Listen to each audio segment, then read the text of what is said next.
Hello dear my friends, 22 फरवरी के लिए आप सभी तैयार रहें क्योंकि बिहार बोर्ड का एग्ज़ाम है हिंदी का।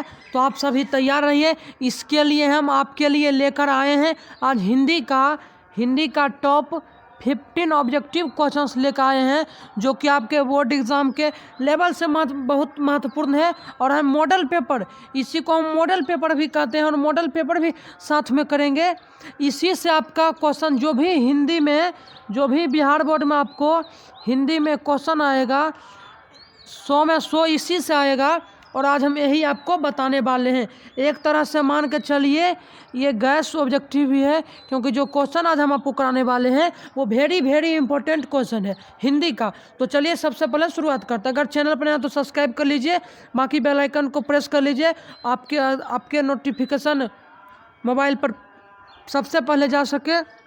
तो चलिए आज का Hindi important objective questions for matric exam Bihar board के लिए स्टार्ट करते हैं। तो चलिए सबसे पहला क्वेश्चन देखते हैं क्या है। सबसे पहला आपका क्वेश्चन है, श्रम विभाजन और जाति प्रथा के लेखक कौन है। थोड़ा हम तेज़ी करेंगे क्योंकि टाइम उतना आपका नहीं लेंगे। तो शुरुआत करते हैं। श्रम या जाति प्रथा के लेखक कौन है, इसका राइट आंसर हो जाएगा आपका भीमराव अंबेडकर। ये आपको याद रखना है। क्वेश्चन नंबर 2 है, विष के दांत कहानी किस वर्ग के अनेक अंतर्विरोधियों को उजागर करता है। इसका राइट आंसर आपका हो जाएगा मध्य वर्ग।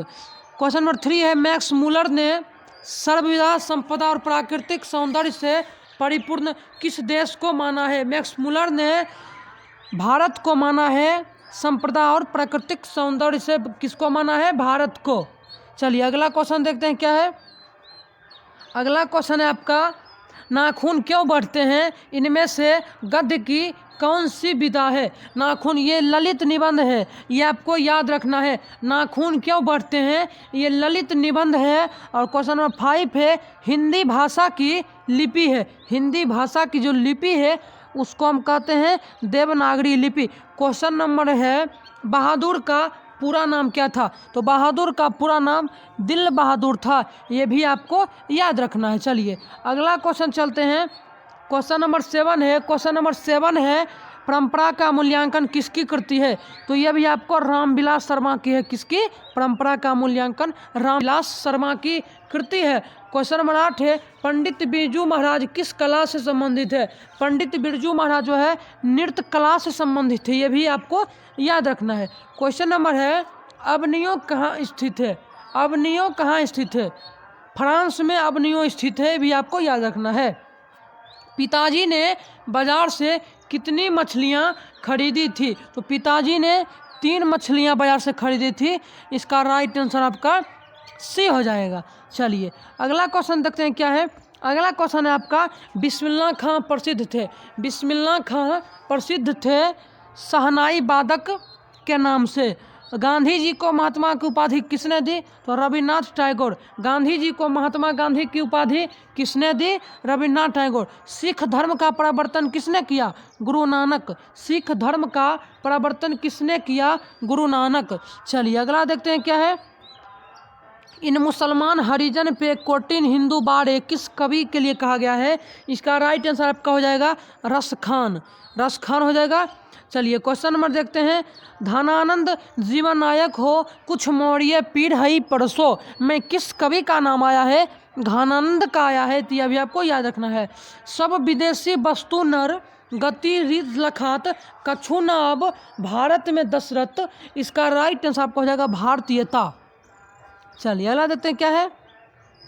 क्वेश्चन नंबर 17 है, सुमित्रा नंदन पंत ने मिट्टी की प्रतिमा उदासनी किसे कहा। इसका राइट आंसर आपका हो जाएगा भारत माता। क्वेश्चन नंबर 18 है, जनतंत्र का जन्म कविता के कवि कौन है। इसका राइट आंसर आपका हो जाएगा रामधारी सिंह दिनकर। अगला है, अज्ञे का पूरा नाम क्या है।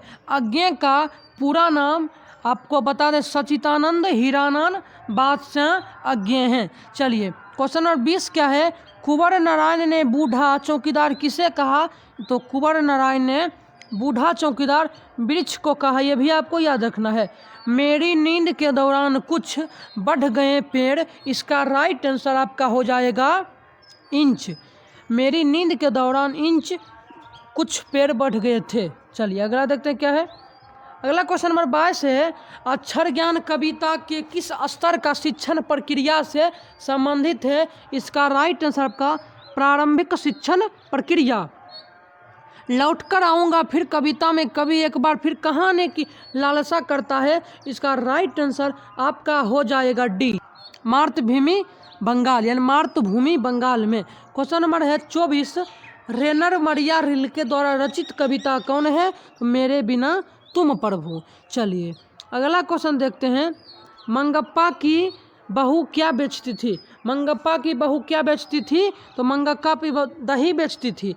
ढहते विश्वास कहानी में किस राज्य को बाढ़ एवं सूखा से प्रभावित किया जाता है? तो उड़ीसा को। मंगू किस कहानी की पात्र है? इसका राइट आंसर आपका हो जाएगा माँ। पापती किस रोग से ग्रसित थी? पापती किस रोग के ग्रसित थी? इसका राइट हो जाएगा मेनिंजाइटिस, पापती। चलिए इसका रखना है। अगला है, सीता को अपने ही घर में कैसा महसूस होता है? सीता को अपने ही घर में घुटन महसूस होता है, ये भी आपको याद रखना है। व्यंजना शब्द क्या है?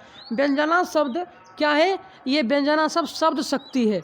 लोटा डोरी में कौन समास है? यहाँ पर आपको समझने वाली बात है, लोटा डोरी यानी द्वंद्व है, यानी जोड़ा है, तो आंख मुन के लगा दीजिए द्वंद्व समास। अगला देख लेते क्या है। अगला क्वेश्चन है, व्याकरण वह ज्ञान है जो मानकता के आधार पर शुद्धता प्रदान करता है। विद्यानुराग में कौन समास है? विद्यानुराग में कौन समास है? तो तत्पुरुष है। विद्या का अनुराग तत्पुरुष, यानी इसमें विभक्ति चिन्ह गायब है, यह भी आपको याद रखना है। क्वेश्चन नंबर 34 है, प्रत्येक का संधि विच्छेद क्या होगा? प्रत्येक का संधि विच्छेद प्रति जोड़ेक यानी प्रति एक। अगला है, प्रेम आईनी श्री राधिका प्रेम वरदान नंद प्रेम वाटिका के दो मलिन द्वंद्व में कौन सा रस है? ये आपको क्वेश्चन नंबर 35 पूछ रहा है। इसका राइट आंसर होगा श्रृंगार रस। प्रेम का बात हुआ तो श्रृंगार मान लीजिए, इसका राइट आंसर होगा। धूल भरा मैल सा आंचल गंगा यमुना में आंसू जल में, गंगा यमुना में कौन सा अलंकार है? तो इसका राइट आंसर आपका हो जाएगा रूपक। चलिए अगला देख लेते हैं क्या है। परिभाषिक एवं तकनीकी शब्द वे है, परिभाषिक एवं तकनीकी शब्द वे है जो किसी विशेष ज्ञान के क्षेत्र में निश्चित क्षेत्र में अर्थ में प्रयुक्त होते हैं। ड्राइवर जरा दूसरे चक्कों को भी देख लो, पंप से लेकर हवा भर दो, कौन सा वाक्य है? इसका राइट आंसर हो जाएगा संयुक्त वाक्य, इसमें क्योंकि संयुक्त वाक्य हुआ है। काव्य गुण के प्रकार है, काव्य गुण का प्रकार क्या है? तो काव्य गुण का प्रकार यहाँ पर माधुर्य है। वाक्य के कितने भेद होते हैं? वाक्य के 3 भेद होते हैं। बातों की जलेबी छनना, मुहावरे का अर्थ क्या है? गपशप में आनंद लेना। चलिए अगला देखते हैं क्या है। सभ्य का विलोम शब्द असभ्य हो जाएगा। वास्तविक में कौन सा प्रत्यय है? दोस्तों इसमें प्रत्यय पूछ रहा है, तो वास्तविक में प्रत्यय आपका हो जाएगा वास्तविक। इक इसमें आया है लास्ट में, तो इक मार देना आपको। ये आपको हम बता देते हैं, उपसर्ग पहले लगता है और प्रत्यय बाद में।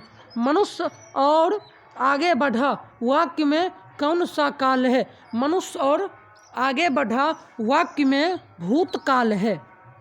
दक्षिणी शब्द का संज्ञा क्या होगा? दक्षिणी शब्द का संज्ञा आपके यहाँ पर दक्षिण होगा। फरमाइश लिंग क्या है? इसका आप ध्यान रखना है, फरमाइश लिंग जो है स्त्रीलिंग हो गया। सामग्री का बहुवचन क्या होगा? तो इस सामग्री का बहुवचन सामग्रियाँ हो जाएगा। चलिए अगला देख लेते हैं। नौबत खाने का अर्थ क्या है? नौबत खाना का अर्थ क्या है? तो प्रवेश द्वार के ऊपर मंगल ध्वनि बजाने का स्थान। कोशिश का पर्यायवाची शब्द क्या होगा? कोशिश का पर्यायवाची शब्द प्रयास हो जाएगा। कर्म का मानक, लास्ट क्वेश्चन है, कर्म का मानक आधुनिक रूप है कर्म का। अभी आपको याद रखना है क्योंकि क्वेश्चन वेरी इंपॉर्टेंट था। जो भी आज हम आपको 50 क्वेश्चन दिए हैं, ये क्वेश्चन आपके बोर्ड एग्ज़ाम यानी 22 फरवरी के लिए बहुत ही महत्वपूर्ण है, आगे भी इसी प्रकार के हम लेकर आएंगे जब तक आपका बोर्ड एग्ज़ाम ख़त्म नहीं हो। तो चलिए आज का वीडियो ख़त्म करते हैं, और वीडियो अच्छा लगे तो लाइक शेयर सब्सक्राइब करना ना भूलें, ताकि वीडियो का नोटिफिकेशन आप तक सबसे पहले आपके मोबाइल पर पहुंच सके। तब तक के लिए जय हिंद, जय भारत, वंदे मातरम। Thanks for watching this.